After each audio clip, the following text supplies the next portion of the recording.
Greetings and welcome to FreeSpeak, a podcast of the Namibia Media Trust. I'm your host, Gwen Lister.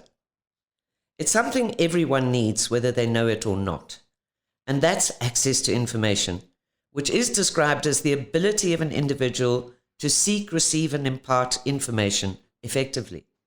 It's been described as the mother of all rights, and there's been a sustained push by civil society organizations since 2016 to get an ATI law in place in Namibia.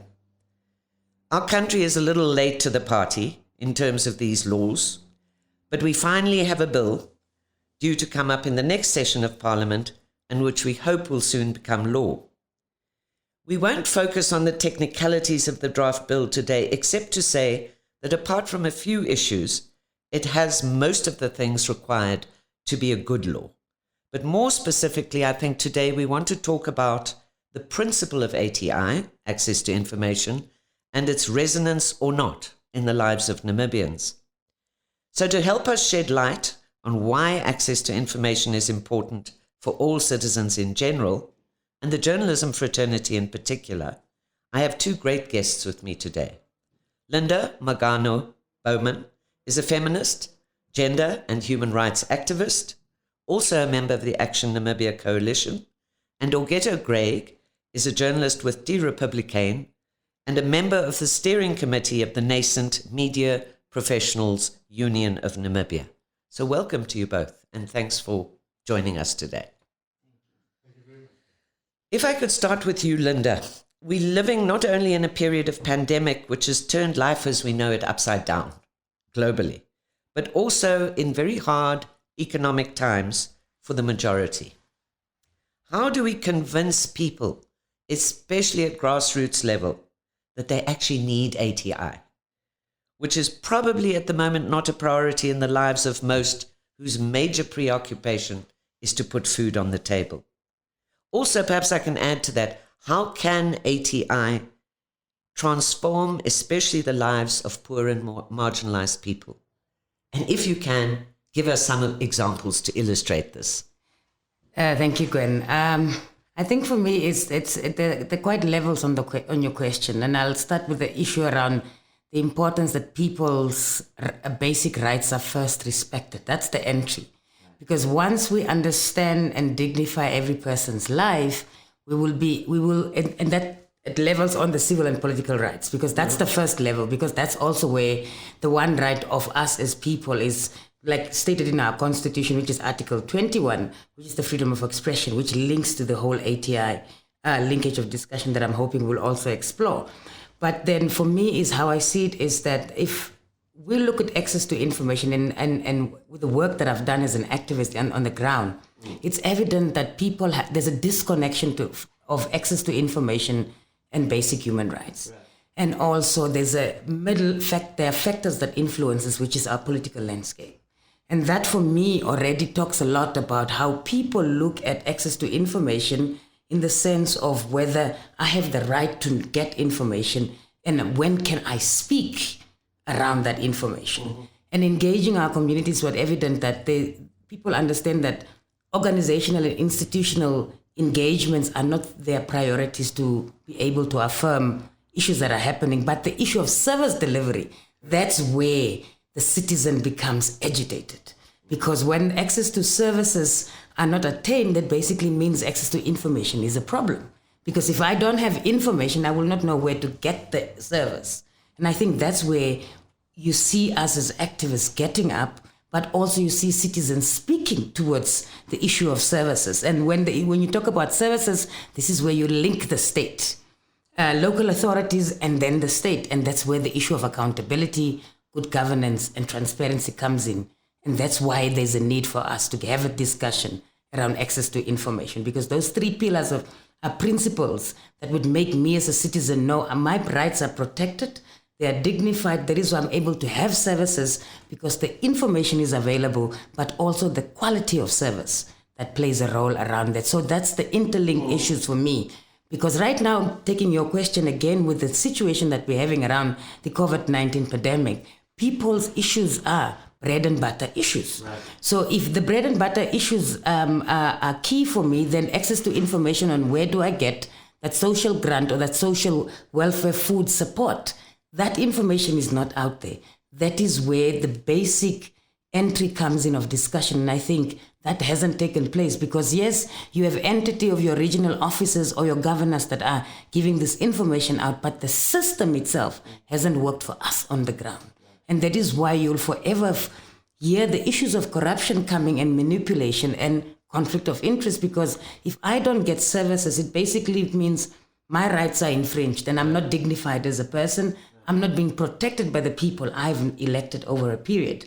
And that is why this discussion around access to information is key. And for citizens itself, and the work that I've done, is that they first want to understand their rights, because the rights discussion in this country is the dead discussion. If I have to think in the 90s how human rights and paralegal trainings and legal aid officers were around our neighborhoods, that basically tells you that access to information was available.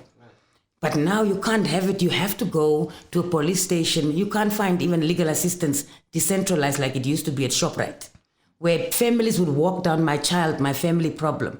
Legal aid is not available. So if that is not available, how do you think people will get any access to information that is statutory, but also themselves not understanding how to access it? You go to a hospital, you won't find a whole information board that guides you around how the place operates.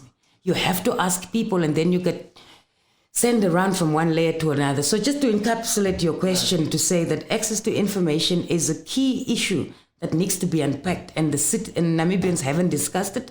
It still takes place at a very high level. And I think the decentralization and diversification in language also is very important, yes.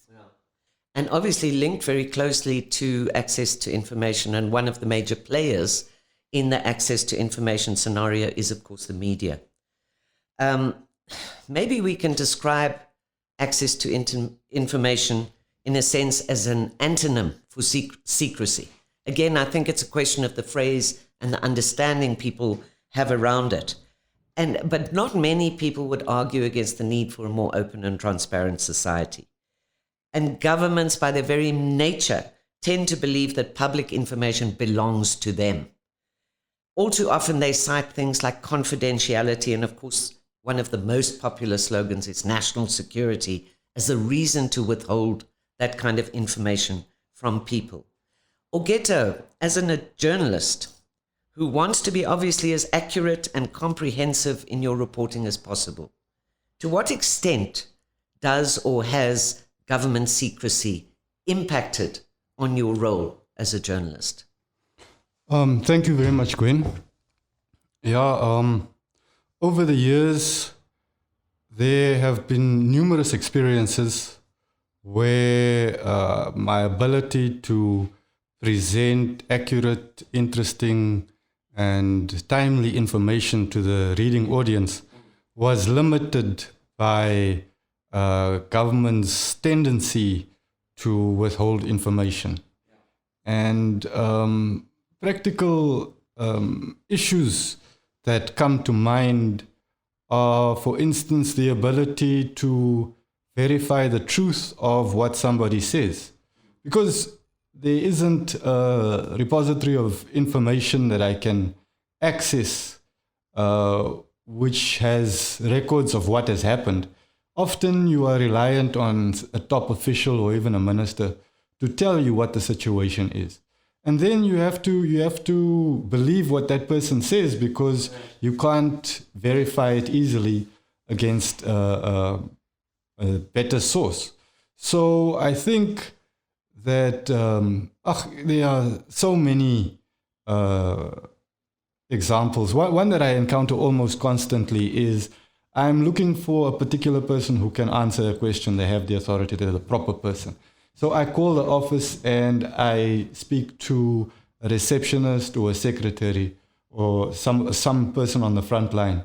And I ask to speak to the person, and the person is not available in the office at the time. So I ask for a cell number, and they tell me they can't give me the cell number because there are restrictions on giving individual cell numbers to people who call the office, which is fair enough. You can understand. But is it fair enough? Because I think most of those cell phones are covered by government and they're given allowances to be available to the public. Is that not so? But isn't it that they've personalized these telephones as their own? Because let's face it, because if the Minister of X of Information had a company cell phone, then he should be probably carrying his personal cell phone separately, which means that's not a restricted number.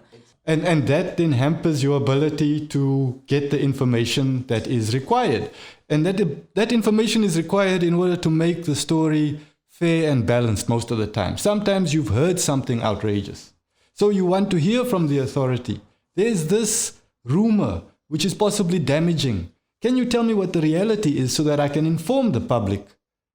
I mean, that's central to what we do as journalists. We're supposed to inform the public about things that interest them and that they can find useful. So, but what I wanted to say from my side, since I've been thinking about the topic since you mentioned it in the beginning, is that access to information is a function of success. My example is if we look at the mining industry in Namibia and compare it to most of the other sectors. Mining is a very successful sector.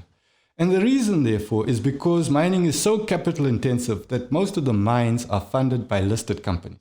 And listed companies are on stock exchanges, and stock exchanges have very stringent rules about information because shareholders need to know. They need to know what's going on in the company that they own so that they can make informed decisions about when to sell, when to buy, and all sorts of things. And because of the fact that information about that company is known, the company does everything it can to ensure that that information casts it in a positive light. It's seen by everybody. And that is central to its existence and to its competitiveness. But in most of our industries in Namibia, they are not listed companies. We've got private companies. And even with private companies, access to information is very limited. If they don't want to speak to you, they don't have to speak to you. And what you can find on record, say, thanks to the Companies Act or through BIPA or whatever organization they have to be registered with, depending on what kind of company it is often limited and dated. News is about what's happening now. So information that's limited and dated, at best it can add a little bit of context, a little bit of history. But at worst it can even be misleading because that situation might not be current. So I think what I want to say is that the lack of access to information in one way or the other, but effectively, is holding us back as a country from being the best that we can be and competing on a proper footing with the whole world. That's a very good point you raise, Augetto, and it's a question I was going to ask you as well, because we tend to focus a lot about information coming from government, which is obviously the main repository of public information, but also the issue, because it's covered by the ATI bill or law that will be, are of course private companies and the NGO community. So I was going to ask you the question as to whether it's any easier to get information from private companies as it is government, but I think you've more or less answered that question and said that there are problems there too. In other words, we just don't, as a society, have this openness and transparency about information, making it easily accessible. Exactly. But I also think extended to that, it's the narrative around how access to information and the understanding around it has been portrayed in this country. Because when people talk about ATI, immediately it's the state, the ring bell that comes to your head. The state must be responsible to be accountable and make sure that we have information, which is the right thing because they're the overarching custodian. But the other areas of engaging companies, the private sector and the NGO sector is zero around accountability and also transparency and good governance, because we know there's huge problems around that. And I think we haven't balanced that discussion, and that is why we will be juggling around this ATI law, because the way it is written is to currently be in the interest of those in charge. And it's not in the interest of all of us as citizens of this country. And I think it's a discussion that needs to be unpacked. We ourselves from civil society needs to take a step back and be able to reflect what is our level of accountability to our own constituencies in this country and to our state. And I think that's also, if we're able to do that, then I think it will be a collective understanding that we all are accountable. It'll sort of promote more openness, hopefully, across the board. Yeah, but I think that openness, if we look at it from a historic point of view, it's really something that Namibians are coming to grips with even now, because as much as we are a very friendly and welcoming nation on some levels, this is the land between two deserts, and surviving here often depended on what you know, because if you don't know where the water is, you're not going to make it. And often in our history there are examples of people sharing information to their own detriment, people getting misused because they shared what they knew. I mean, if you look at what happened to the San inhabitants of Namibia, the fact that everybody that they greeted upon arrival ended up taking such terrible advantage of them, such a long history of slavery and misuse. So I think that throughout our history in this country, there has been this repetitive cycle of once you let people in, then things completely turn around and you end up at the bottom. And I think that we need to address that history and look at ourselves again as a nation and see that actually that's one way of looking at it. But another way of looking at it is that we have always survived throughout all the tumultuous history, and we've always grown, and we've always embraced again, at the end of the day, the people who we are at heart, which is a welcoming, open, and a joyous people who celebrate life and celebrate meeting other people. Because imagine you're alone for long periods of time, and then you meet somebody. There's a joy that comes with that, which I think is fundamental to who we are as Namibians. And I want to take the conversation a few steps back then. And I want to look at it to actually say, fine, let's take it back in our history and let's not even go that deep. We come from a liberation struggle of oppression, right? And in that oppression, we've overcome it and we got independence. Yeah. The current situation that we're in, whose problem is it? It is our own problem. Yes. It's modern slavery by the black man. And we need to acknowledge that. And that is where the problem is, because what has happened is we haven't even made a 360 change to enhance our lives on the ground, because where we come from, we had needs, and those were basic needs. And that is why in the beginning, I spoke about the citizen's basic needs. And if the citizen has that basic needs, there will not be a problem to ensure that there is greater growth and development in this country. But what has happened is that the ones that took over has made the need into wants and forgotten about those really in need.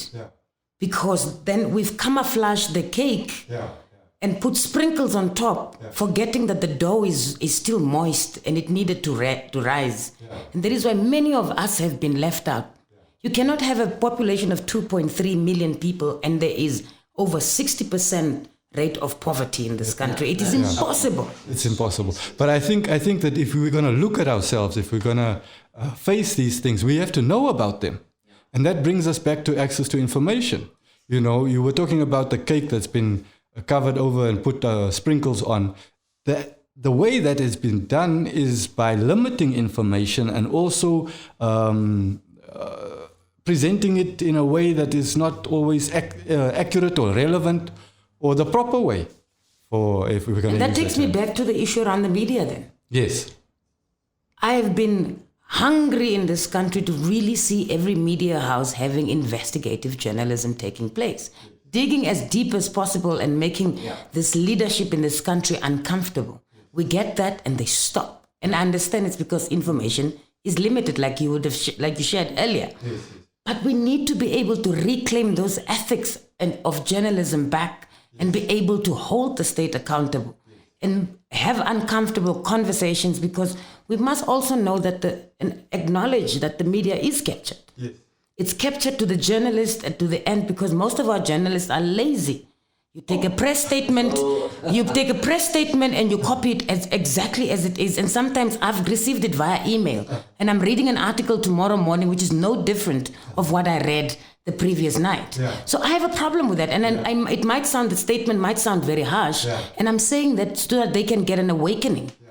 Because it is important for us to understand that in space, that is why media in this country has prospered, because the journalists like yourselves have made this country's people who are in charge uncomfortable in their seats. Yeah. But now that we've become too complacent and too comfortable around how reporting happens, because that is why you can actually, back in the days, you would have that rows of moving and linking how development and information around development even grows. Absolutely. And that is not happening because right now we don't even know who has appointed commissioners in this country and what criteria has been taken, and it's not reported upon. Yeah. You just hear this is a new board of NBC. Yeah. What is their qualifications? Yeah. You know, if you look at the public entities themselves, we ask ourselves, because at the end of the day, now we want to cry out. Yeah. Corruption has been happening around these entities, but when these board members were appointed, we holified them in that moment, and the activists that speak and the journalists that write about it get sanctioned, and there are limitations. There come so many limitations and threats, and we as Namibians, we don't talk about that also, because then that at the end of the day gets us to understand the importance of why we need this law in this country. Yes, yes. So that all ends can be protected. Also just mention, if we have the law, then in an essence, there's no excuse for sloppy journalism anymore. Because at the moment, journalists can turn around and say to you, listen, it's not that I'm lazy, it's not that I'm afraid, but I just don't get the access I need to give the citizen comprehensive, digging deep type journalism. So, as I say, a law will definitely, I think, obviate that. I would agree that the law is a very important positive step, but in and of itself, I don't think it's a solution. It's not the end all and end all. Yeah, not only because of the fact that the entire legal system, the fact that you have to have a lot of money if you really want to take advantage and claim your rights through the legal system. There's also much more important is the need for our society to change and to, there's citizen journalism, which is a product or a child of this social media, and which I think needs to grow so that there's no space for what you call sloppy journalism. Because there was a time when citizens had so much less access to information than they have now, that the only way you would ever find out about it is if it was written in the newspaper. But now there's a lot of information out there, also a lot of false information out there. Right. And that will create the new identity of journalism, in my opinion. The journalism should be credible. It should be the source that you turn to if you want to really know what the story is. Although, there's always going to be the limitations, there's always going to be the perspective from which the journalist or the publication writes. Information is not such a sterile thing as you might think. It moves. It is part of the fabric of reality. So it is not apart from reality, and reality changes all the time. But that's why it's so important to be informed, because if you are informed, then you know about the changes in your reality, and you can adapt. And you can adopt a lifestyle that works with that reality, and you can live a good and fulfilling and a happy life. And that really is the dream, I think, that we all had when Namibia became independent. A land of happy, prosperous people. Not just brave because we have to be brave to survive day in and day out, but brave enough to celebrate our existence and our uniqueness within the world. And all of these things tie together. So I don't think the access to information law, although it is a milestone, we have not reached a goal yet. We will reach a goal when every Namibian takes pride in knowing Namibia so well, knowing different languages and little details about different tribes and cultures that you are finding in this country, about plants and animals, about the weather, knowing about who we are, our history. When we take pride in that, then we can stand up to the whole world, even with our small population, and say, we are Namibia, and here, this is how it's done. I think it extends also, but generally, because when laws are made in this country, there's no decentralization of getting the citizens to understand the law. And I do agree in principle that as much as we have that law, there's still a lot of work that needs to be done. There's making sure that the state entities understand the intersectional responsibilities of that law, because there are different state agencies that need to apply and ensure that that is enacted. But also our responsibility as citizens to be that the state has to decentralize the understanding of this access to information bill. But let's say by then it's the law now. Citizens need to be able to own that. And I think that is what we've always had, that challenge. And that is why I do agree that the legal system comes across expensive. But if you do understand it, you're able to navigate your way within the system, because the state is supposed to have ensured that you're able to flow through the channels without having a big burden of that you don't have money to be able to move things. And I think then at the end of the day, we would have had that co-developmental responsibility, but also ensuring that as citizens, we affirm what we've agreed upon within that bill or within that law. And I think the principal underlying factor is, for me right now, that bill gets decentralized to our communities, that the national discussion takes place, that the journalists themselves interrogate that law, that bill, in order for us to be able to understand the narrative around why we need this, and also have robust discussions on radios and get people to understand why access to information is important. Because if this law gets passed and no groundwork has been done, then this is no different for me from any other laws that we've done in this country. The law is, in other words, a beginning and not an end in itself. But Augetto, can I quickly just ask you a question, and then back to Linda, and then we're going to have to start thinking about finalizing this discussion in the interest of time. A critical question is to you. The public, it often seems to me, do not precisely or well understand the role of the media. And particularly in its efforts to ensure that citizens get the access to information they need. And if not, and I think it's true to say they don't, what can media do to enhance that awareness and a belief among people that the advantages of good journalism are going to stand them in good stead? How do we lure them away from social media, if you like, as well, and instead encourage them to go towards reputable sources of information, the type of information that's going to make a good difference in their lives? In a sense, I think media has been very politicized. And you raised the point earlier, even information or lack of information or access to information isn't about politics all the time. It's about bread and butter issues. You raised the question, it's about where to get the water. If you've been given a plot or a farm, what use can that be to you unless you have the knowledge about working the land and what to do with it? So how do we get through to the public media's critical role so that they are also our advocates in many ways and insist upon good journalism? Gwen, I don't think that we should be trying to get the public away from social media.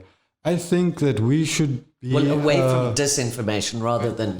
So we should... disinformation, I agree. But I think that we should be part and parcel of social media. I think that we need to be relevant and we need to be present within any discussion. And the person that we need to be when we are being present is credible and is reputable, so that we can at least provide the access to the authority about any topic that is being discussed at the time. Because in this world of social media and avalanche of information that the internet presents, people need to be able to refer to an authority. They need to be able to say, look, actually, this is how it is, and have that backup. And they need it immediately. And that can be a role of the media, which fits nicely with the current role of the media, which is to disseminate the information about current events. You know, news is about what's happening now. So at the same time, we just need to fill these shoes, be the person who knows what's happening now and can provide the correct information about whatever is being discussed now for whoever is interested in that information. And I think in that way, we can cement our position within the relationship It's like a family that's sitting around a dining room table. There'll be a seat open for us as journalists and as the media. But at the moment, there's a lot of talk about media not being factual, not being believable, not being credible. And I think that it's something that the media should take some responsibility for, because especially if you look at what's played out internationally, for instance, in America, where the television news channels are so partisan that they are associated with specific political parties and specific messages. And I think that once media becomes too partisan, it necessarily should be losing its audience. The fact that that hasn't played out that way in lots of developed countries, I think there are good reasons therefore, but I don't think it has to happen that way in Namibia, because as much as we are leading the continent in many respects, we are still a young nation, our media is still young, and we get to write our own history. We get to blaze the trails we want to blaze. Right. We get to set the standards that we aim to set. For ourselves. For ourselves. Exactly. And I think that that's what we need to adopt as a nation, the reality, the perspective that we don't have to follow examples that don't impress us. We should set our bar for ourselves high, and we should aim to reach that bar, and every time that we fall down, we pick ourselves up again, we dust ourselves off, and we try again. So if we say that, I'm trying to understand, because what I see in our media fraternity is that, yes, there are media houses that are being, you can see, we've known their history of political affiliation, it's been very clear. There are media houses that are being bashed that are anti-certain political parties, that also is a reality. But what I've seen is that it is the leadership within the media house that is captured.